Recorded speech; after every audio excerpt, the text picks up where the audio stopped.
which is for 550 King Street subdivision review.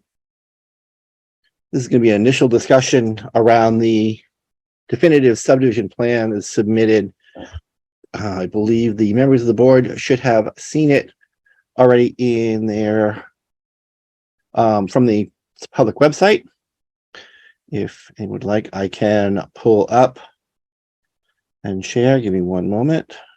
I apologize. That is the preliminary plan. Give me one moment to pull up the definitive. Take your time.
For the moment, I'm going to share this one. I did have the definitive. I'm still looking for it, but I'm going to bring up the preliminary. At least we can start our conversation.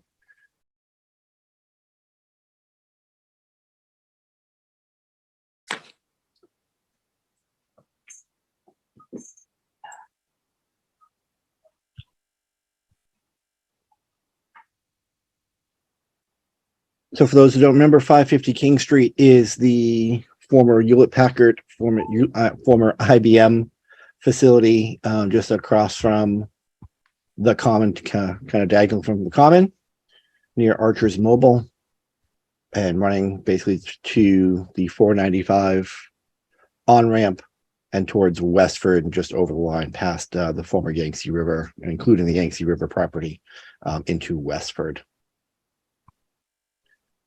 The Board of Health scope of responsibility for a preliminary or for a review of a subdivision is looking at availability of water, sewer if it is existing. It is not a Title V review. For each subdivision, property is subject to its own Title V requirements if it is not connected to either public or private wastewater systems. And also looking at any drainage or pollution concerns that could be coming from the site. So that is kind of the scope for a Board of Health review on a subdivision. Mr. Gareffi did share his notes. Unfortunately, he's unable to be with us this evening, but I'm happy to read his notes.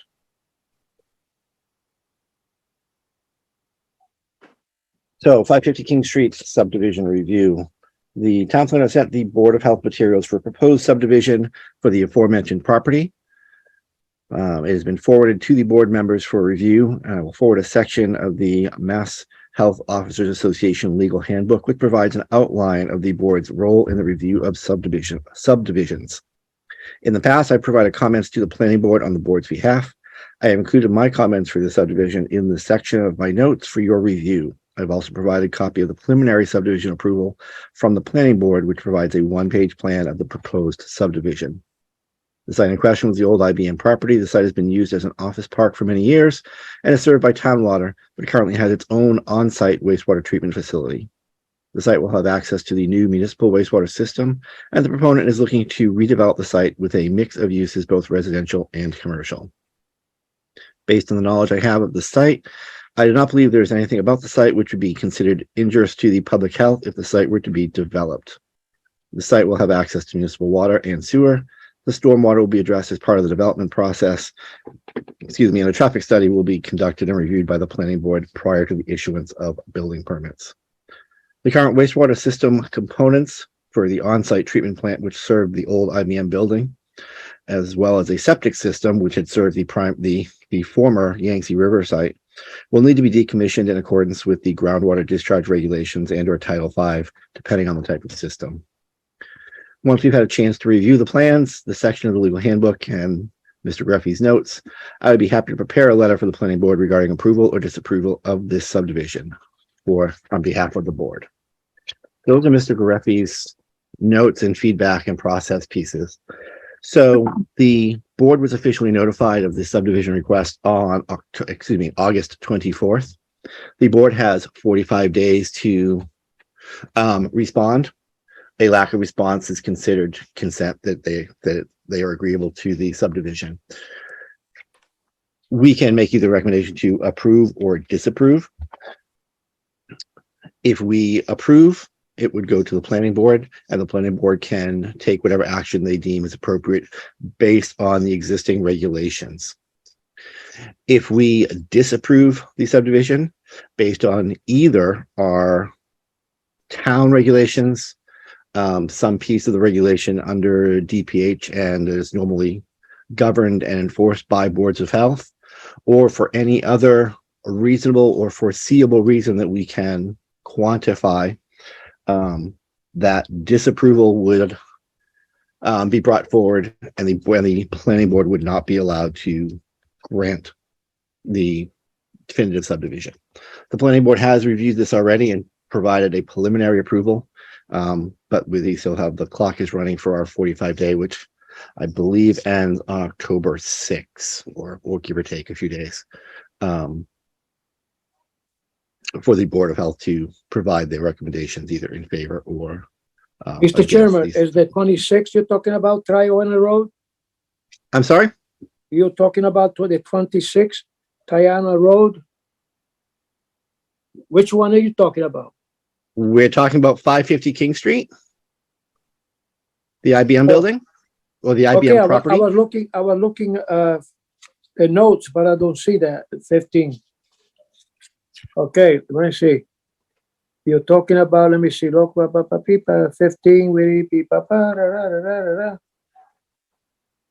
I got 26, 61. I don't have 26 ID. I don't have it. It's 550 King Street, Gino. Pardon me? 550 King Street. See, I don't have it. She gave me when I went to the office, she probably gave me I don't have it. But anyway, I understand what you're saying because we were talking about that a long time ago. Okay, I was trying to read and find out if there's anything else that we're supposed to know. 15, I don't have it. That's why I don't have it. She forgot to give me the right one, I think. Poor lady. All right. So what I just read was Jim's notes on 550 King Street. So as I said, the scope of the Board of Health is we can review it based on access to water, sewer in general, but not under Title V, as well as any other potential risks for stormwater runoff or pollution concerns to either the site itself or adjacent or abutting sites. And That's that basically Jim says anything in favor or against? Or that he leave it to us to make the decision? So as I had just read, Gino, from his notes, Yeah, at this point, he does not see anything particularly concerning about the site. He has provided some initial recommendations back to the planning board. I have not seen those pieces of his notes. okay. The existing wastewater treatment plant on the IBM site would need to be decommissioned under the groundwater discharge regulations, and the existing septic system at the former Yangtze River restaurant site, which is the traditional septic system, would need to be decommissioned appropriately under the Title V regulations. I got it.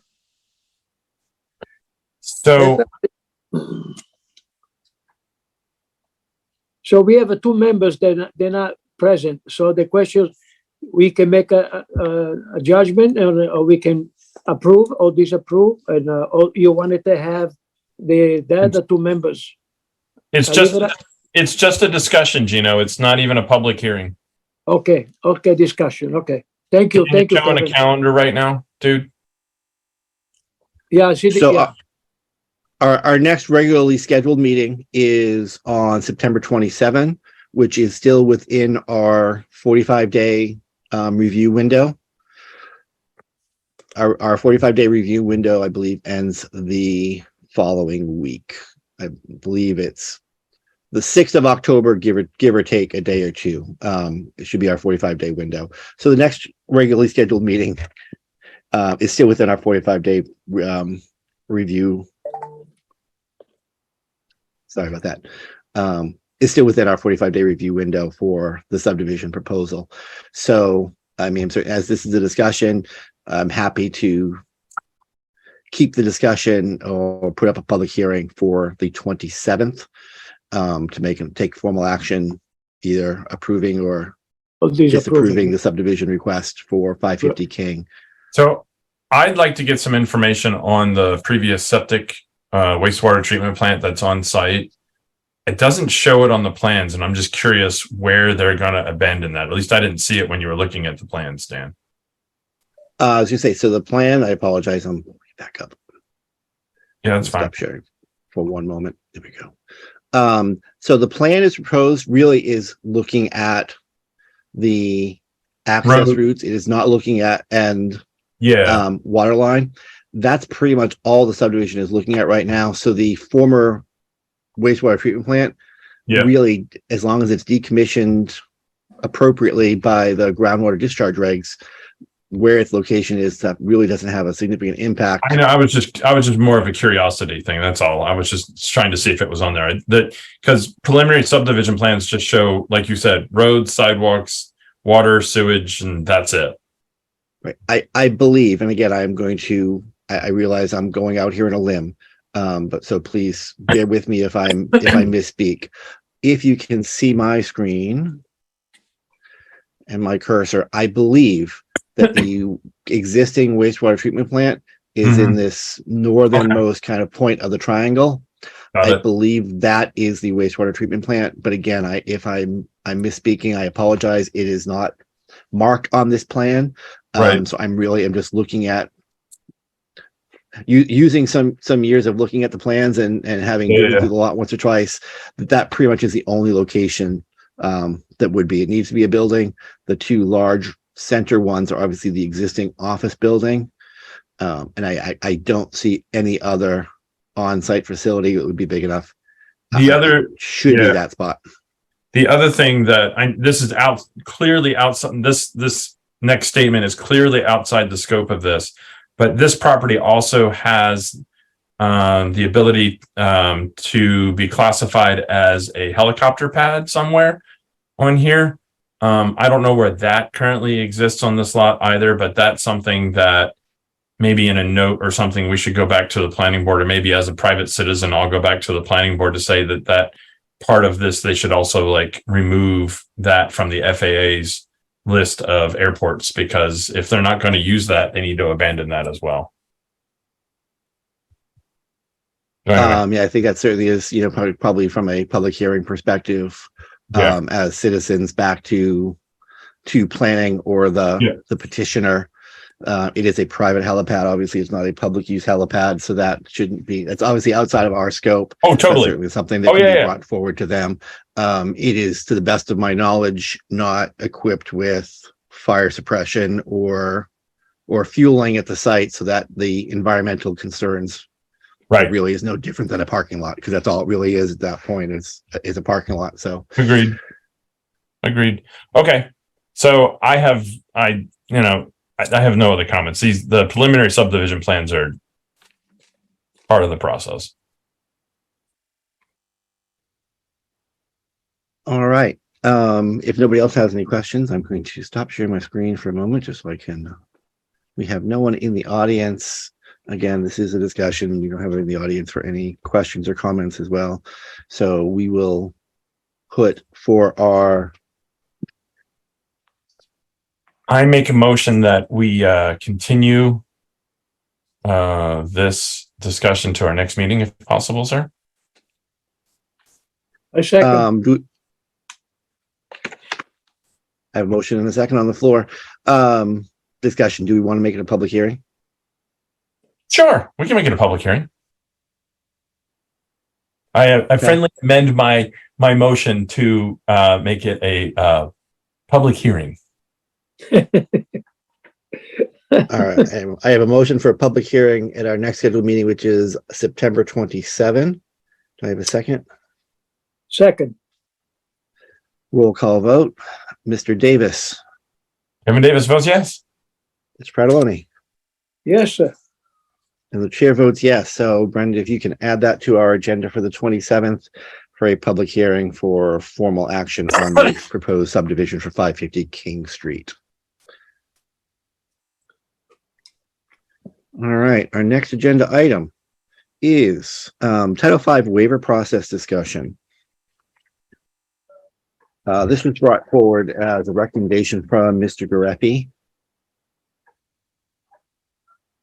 as our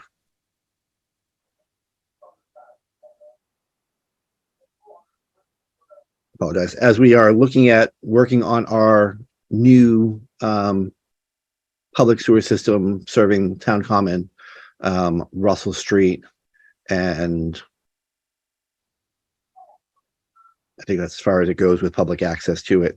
That Mr. Gareffi recommended we have a discussion around how we utilize our waiver process for Title V for failed systems. I'll read his notes real quick. The municipal sewer project is well underway, and the last estimate I saw indicated it might be finished in 22 months. In order to facilitate the sale of properties along the route of the proposed sewer, and for those who will have access to the system, Title V provides the board a mechanism for handling failed sewage disposal systems with the understanding they will be connecting to the municipal sewer system. I believe with the fiscal commitment made by the town and with the construction underway, the board can provide this option for those property owners slated to receive municipal sewer.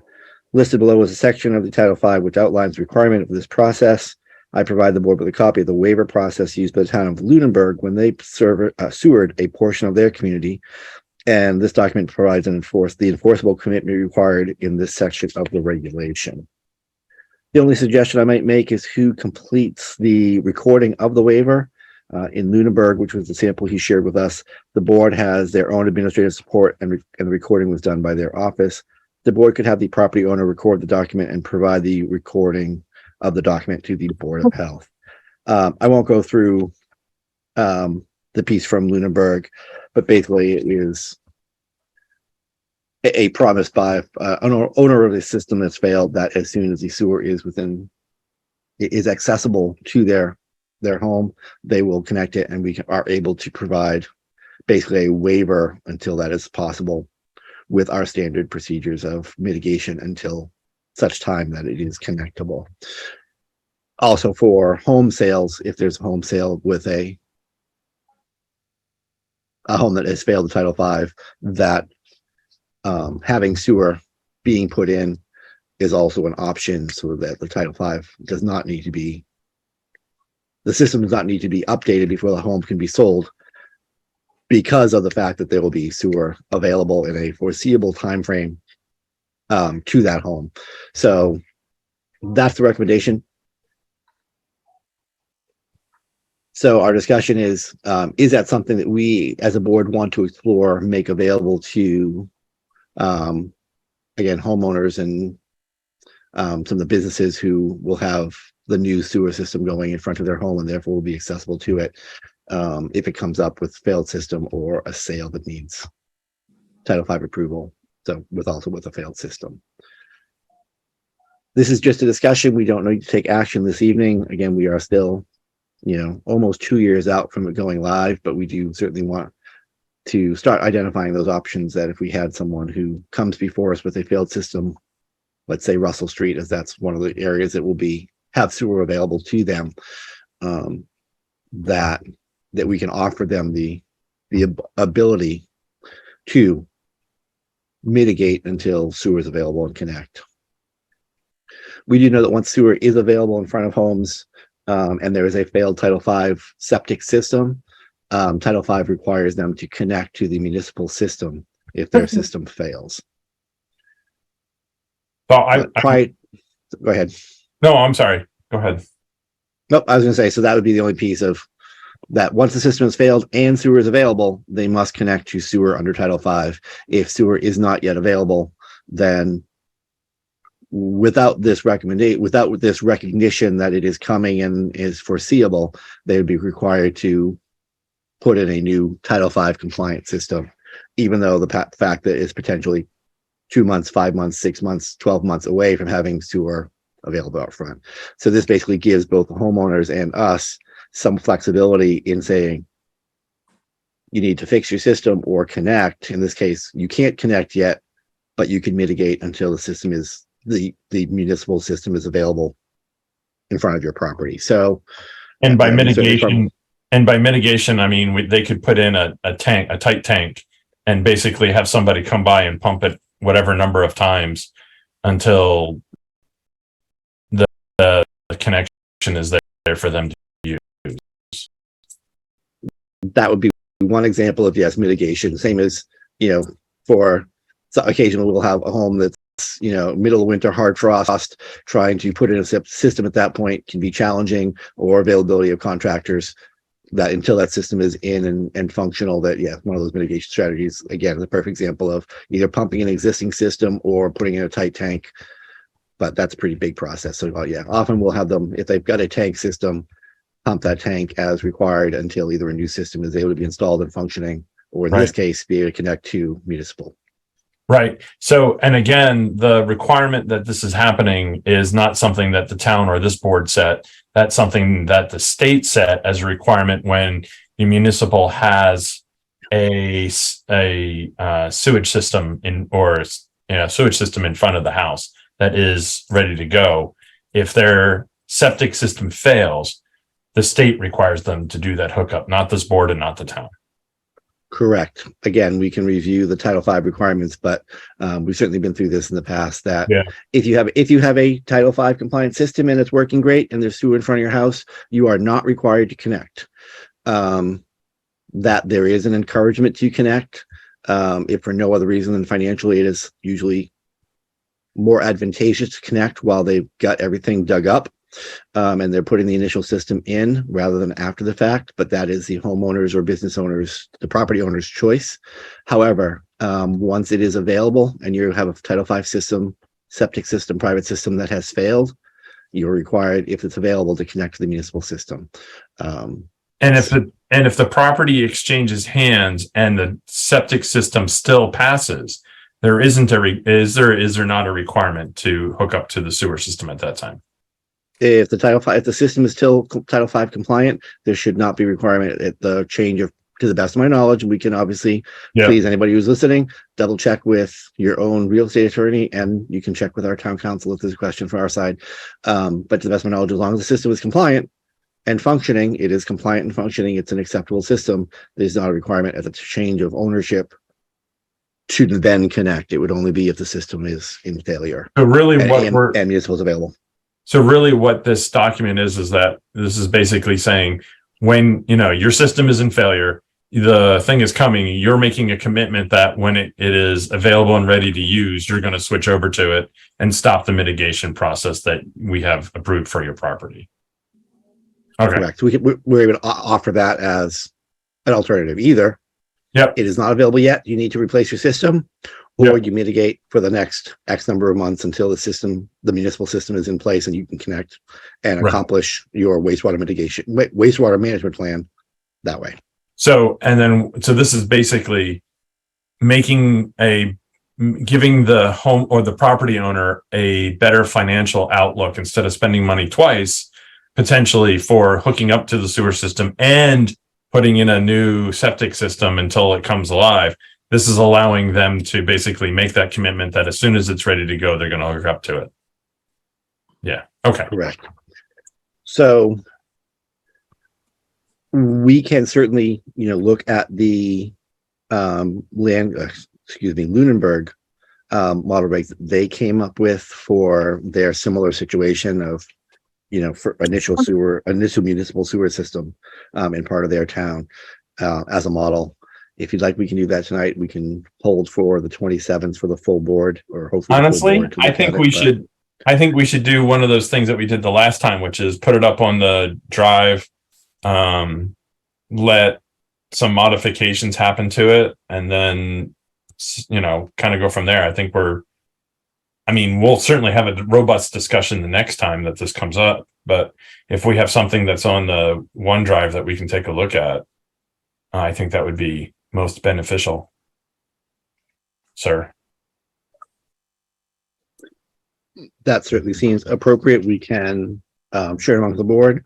Again, as our reminder that with open meeting, please review it and feel free to make comments, but it's not a discussion within the editing and feedback process in the document. It is really just an editing tool. We would like to bring this back as a discussion for the 27th. I don't think we're probably quite ready for a public hearing, but we could bring it back as a discussion. I think that makes sense, sir. Okay. So I would like to make a motion to continue this meeting as a public discussion at our following meeting. A second. All right, I have a motion and a second. Roll call vote. Mr. Davis, Mr. Kevin Davis votes yes. Mr. Fratelloni, Yeah, Ms. Faroni, yes. and the chair votes yes. We will add that as a discussion point for the Title V waiver process to the September 27th meeting. And we'll post actually, we don't need to necessarily post it. It is already in our, Mr. Gareppi's meeting notes from tonight's meeting is the model regulation from Lunenburg. It is their regulation 15.305 deadlines for completion of upgrades. If anybody has any questions, that is available on the town website, and for the board members, it is available in your packet from tonight's meeting. All right, our next item is the ID decision support tool.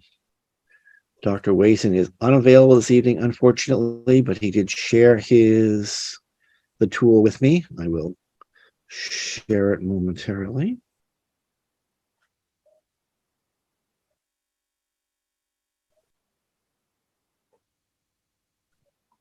All right, so as you look, we can see we've had a little bump over the last few weeks with COVID in town. Looks like we're up to 7 or 8 cases on 31st of August. We're down to 5 cases as of the 7th. So again, very, very small volumes, but again, recognizing these volumes are only looking at reported and PCR. So any home tests will not be captured in these numbers. We're still looking at the EG5 variant as the most common. We do have a few new variants coming our way.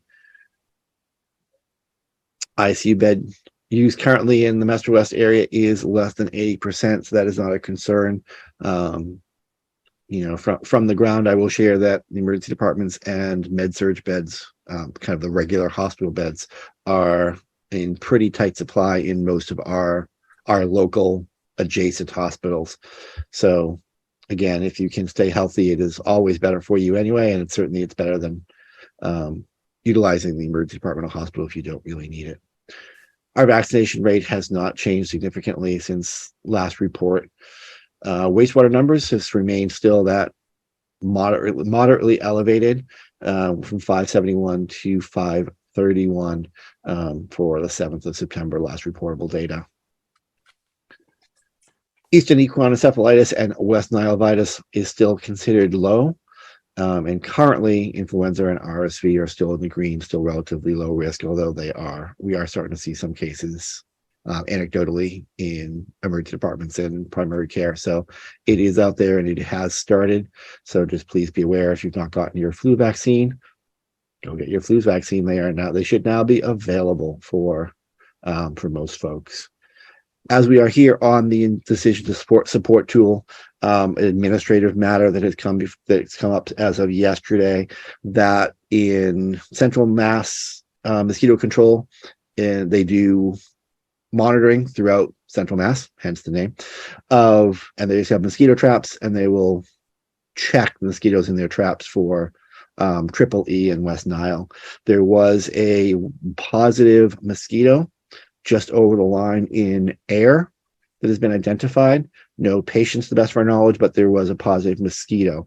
So Central Mass Mosquito Control will be spraying the Littleton side of Air and a small portion of Littleton as well as part of the mitigation plan for that. What was it positive for, Dan? West Nile, they had a mosquito, Okay. a West Nile mosquito in one of their traps in Air. And that So- is the less deadly of the two. So That is not as it's still concerning, but not Yes. as concerning. Exactly. agreed. But they The are other trying good- to be as The other good they're news. trying to be proactive, which is their job. Yeah, oh, totally. The other good news coming out of that is also the recent approval by the CDC and the sign off by the CDC director for the new COVID-19 vaccinations. So that is good. Okay. So they're going And we have heard those vaccinations have actually already started shipping, so they should be available at public health department clinics and some of the larger clinics probably within the next week or two, and then out to primary care and some of the smaller level providers shortly after that. As far as West Nile, as we talked about, friend of the ID sufficient support tool, again, no patients, just a positive mosquito in one of their test traps. The streets in red will be being treated or being sprayed through mosquito control, and it does come over the line into Littleton for Speck Pond down to Cricket Lane and Whitetail. Air Road as far as distribution center, Bruce Street down to Fox Lane and Brandy Hollow, and forget these rest. I want to say 283 Air Road, the home park right by Chip Shots in that area. So those that small neighborhood there next to Chip Shots will also be sprayed as part of obviously this larger area on this side of Air as mitigation and management. So if you see them around either tomorrow or the day after, they should be spraying depending on how the weather looks. That's why they're spraying, that it's not a standard prevention. This is an active management for a positive mosquito in the area. All right, any questions about the decision support tool? Not that I can necessarily answer them, but I'll do my best. Point of order, Mr. Chairman. Yes. It appears that we need to pause the meeting. Thank you. I was looking at my shared screen rather than the audience or the group view. So we'll take a brief recess.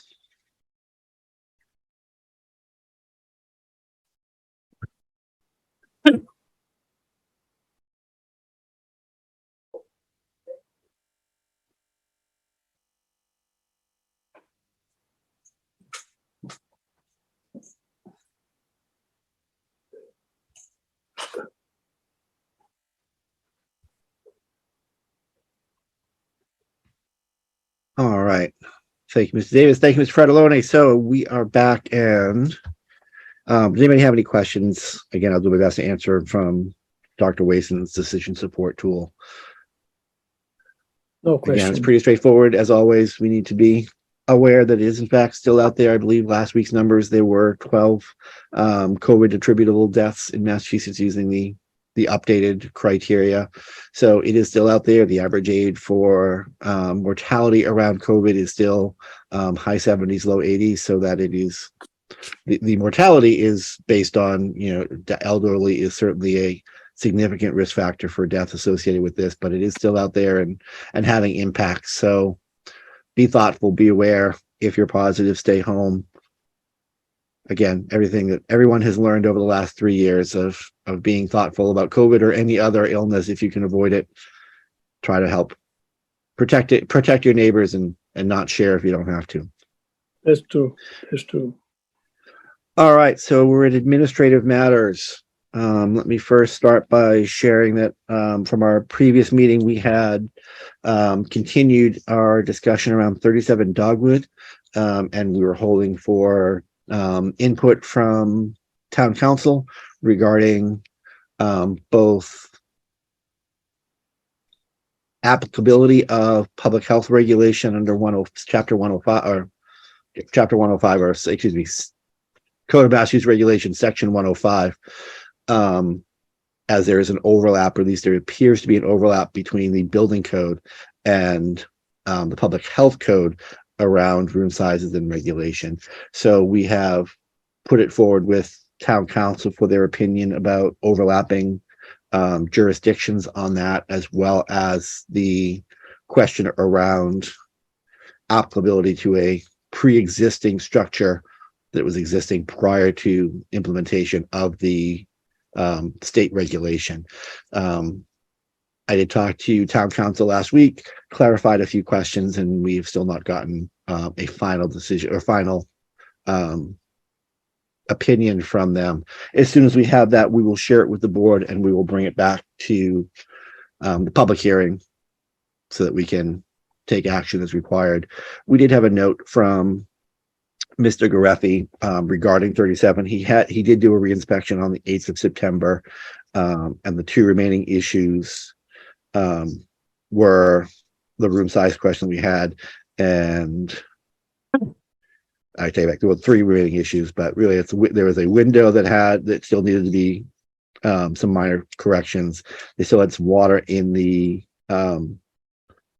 crawl space underneath that needed to be managed, and then obviously the requirement for to identify our jurisdiction, again, the town council question under public health regulation 105.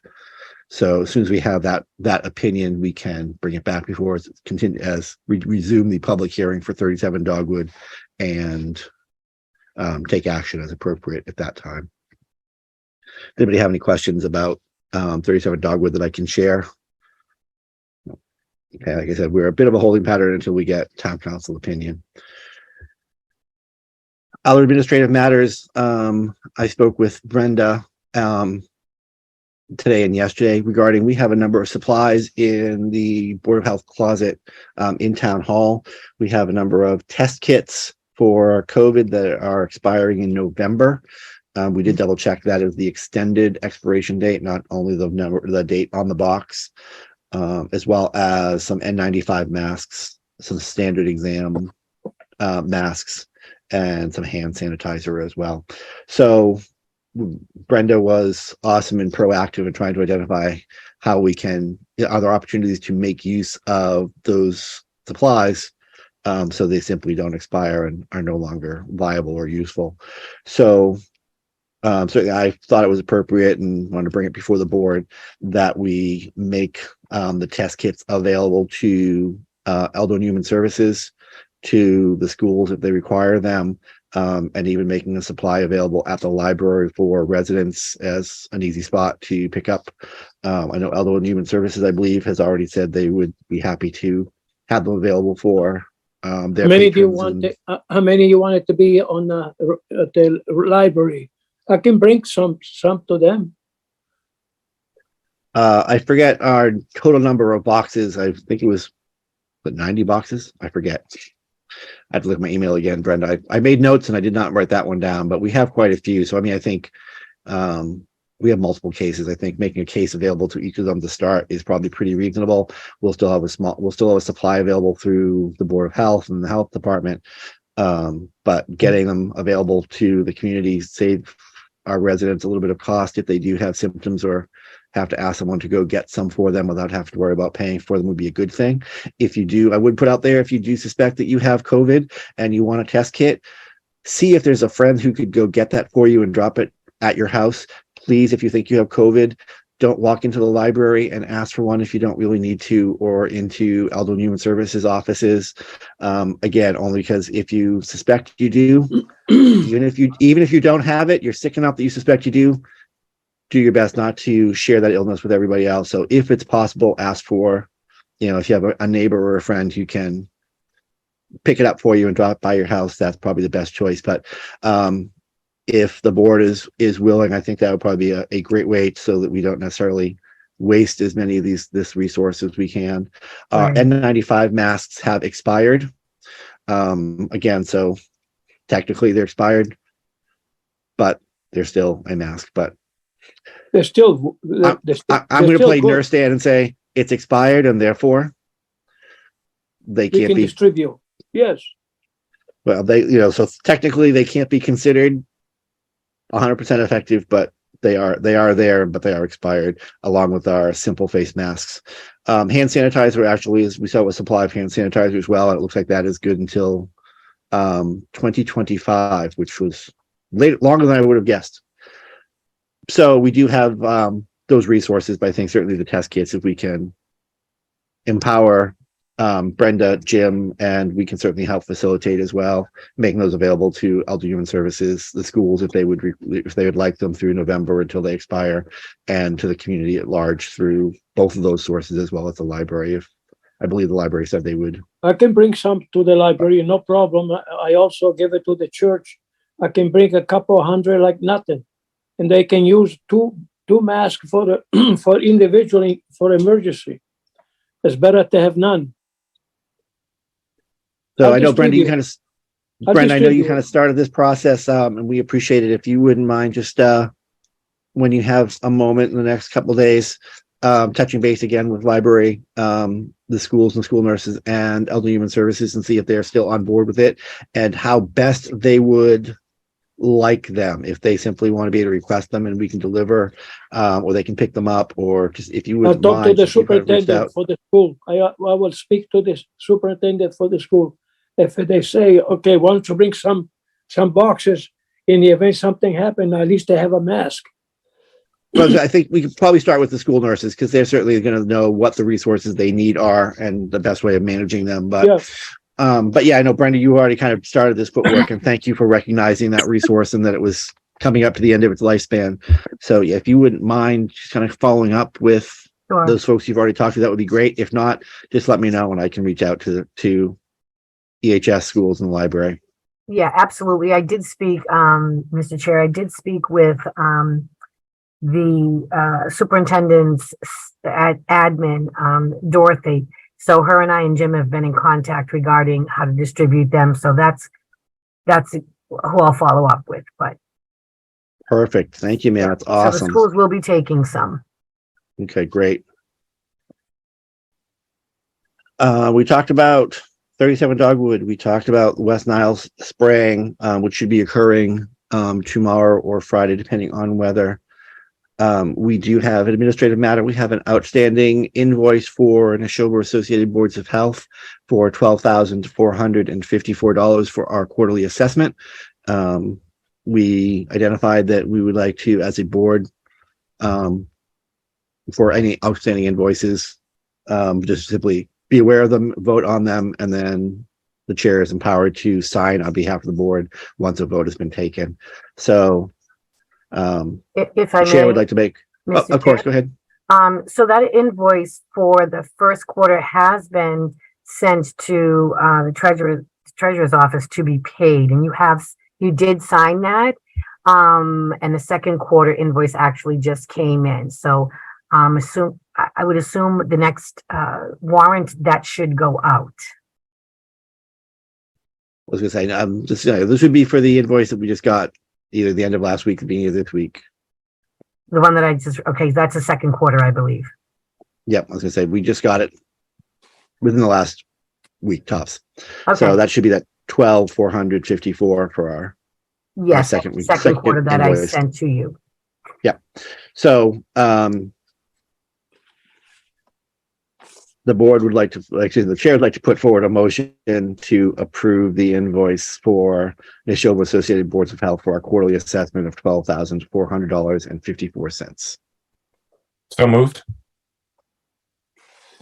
All right, you have a motion and a second. Roll call vote. Mr. Davis? second, Davis votes yes. Mr. Pradalone? I say yes. Thanks, sir. And the chair votes yes. So we approved the payment of that invoice. Brenda, I will be by you in tomorrow or Friday. Yes, I'm here. You can just sign it and scan it back to me. I can do that as well. I will take care of that this evening. Thank you so much. No, thank you, ma'am. And We do have two sets of minutes, I believe, that were on the shared drive for approval. Unfortunately, Mr. Chairman, I was unable to review the ones that were on the shared drive. So, yeah, Okay, nope, that's fine. So I'm I going will- to table that since we'd only have two members who could vote. While technically that could be possible if we're okay. Table those 2 minutes for our next meeting. I apologize, sir. Nope. I would rather have you have the opportunity to review and approve them with knowledge of content than not. So.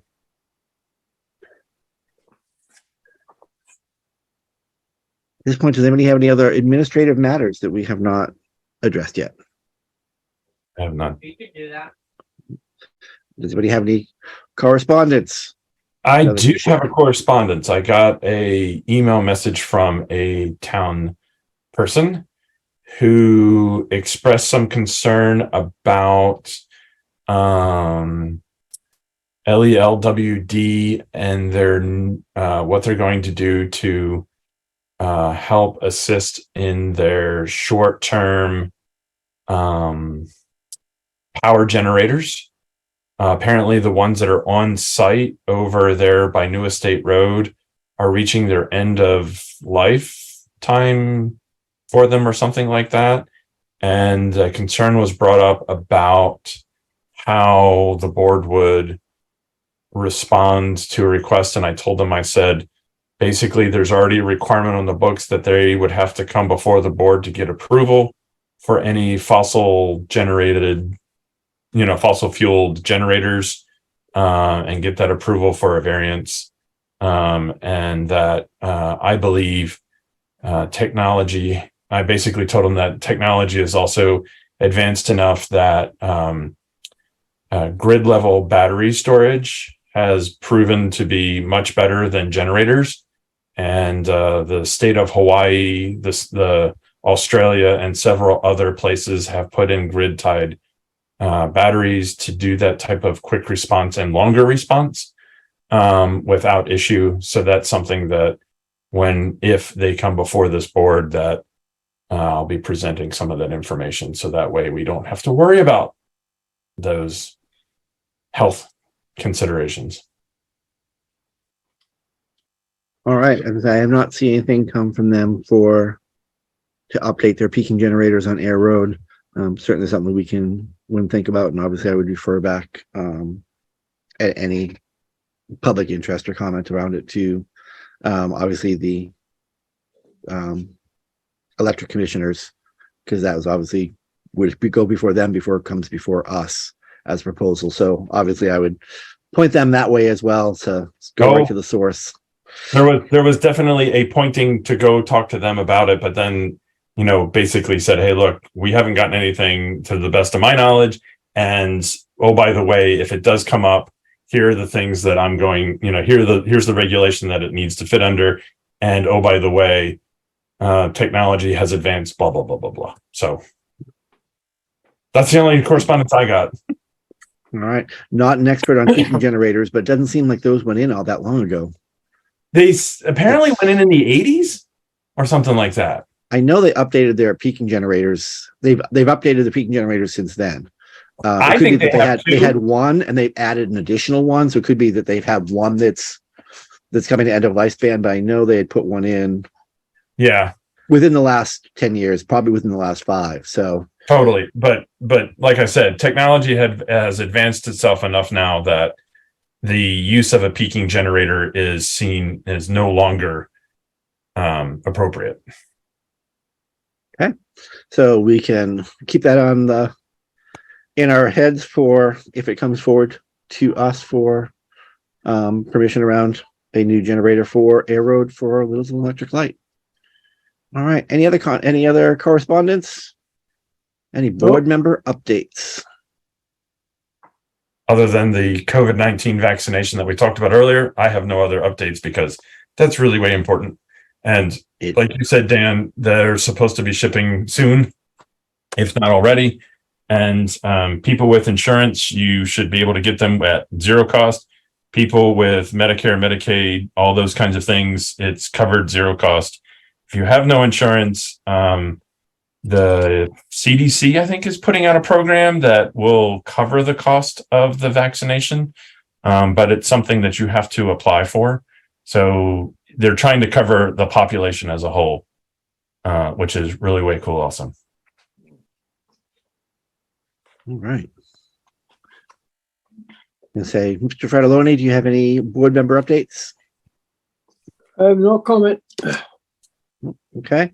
And only thing for me, obviously, beyond being thoughtful out there and recognizing again that COVID's out there, and get your flu shots and get your COVID boosters if you haven't, once they're available, would be certainly please be aware, be safe, that we have obviously had some pretty significant wind and rainfall over the last couple of weeks here in Littleton. We got hit pretty hard with wind and trees down, Yeah, the end of last week, as we're looking at it's very, very saturated ground already, and more wind and rain coming in this weekend. Please just be aware and be careful that, we are in New England and we have pine trees, which are wonderful and beautiful, except they don't particularly like wind, and certainly don't like wind in saturated ground. So be thoughtful, be aware where you are, where you're going. If you've got water on the roadway, don't try driving through it necessarily, because you don't know how deep it is. Certainly, Yes. we've seen the impact on our friends and neighbors in Leominster and Fitchburg and that area. That certainly we avoided that one, but that could just easily have been us or any other community in Eastern Massachusetts. So please just be aware. If you do have water in your house, please be careful. Basements can flood pretty quickly. Most of you have water in your basements, know how to manage it, and be thoughtful and careful. That you want to be safe, utilize your resources, and just be aware and make sure that you do your best to get things cleaned up, because even after the fact, wet basements can pose health hazards to you and your family if it's not cleaned up well, and obviously environmental risks with heating oil on those pieces that can sometimes get into the water that's in your basement. So please be careful out there driving. Please be careful of your neighbors. Check on your neighbors, and watch for water in your basement, that you are safe in how you manage it. thank you for your suggestion. And also, since June, my rain gauge has reported almost 30 inches of water Wow, from June? from June. Wow, I was gonna say, my little rain gauge, we've had 4.5 inches since the beginning of the week. So Uh-huh. you will great be for the careful. lawns, great for the veggie gardens, what's left of them, but not so great for everything else. So if no one has any other correspondence, updates, administrative matters, Brenda, is there anything else that you need from the board tonight or this week that we can do for you before we wrap up? I don't think so. I appreciate that. Thank you. No, all right, and I will get you that invoice this evening. Don't go looking for it though. You'll find it in the morning. Don't go Don't looking for worry. it tonight. Long enough day for you already. So if no one else has anything, I'll entertain a motion. Motion to adjourn. Second. I have a motion and a second. Roll call vote. Mr. Davis, Mr. Davis votes yes. Mr. Fratelloni. Mr. Florence say yes, and thank you so much for being so patient, because I couldn't get in. No, that's okay. We're very, very glad you're here, Gino, as always. The chair votes yes. Our September 13th Board of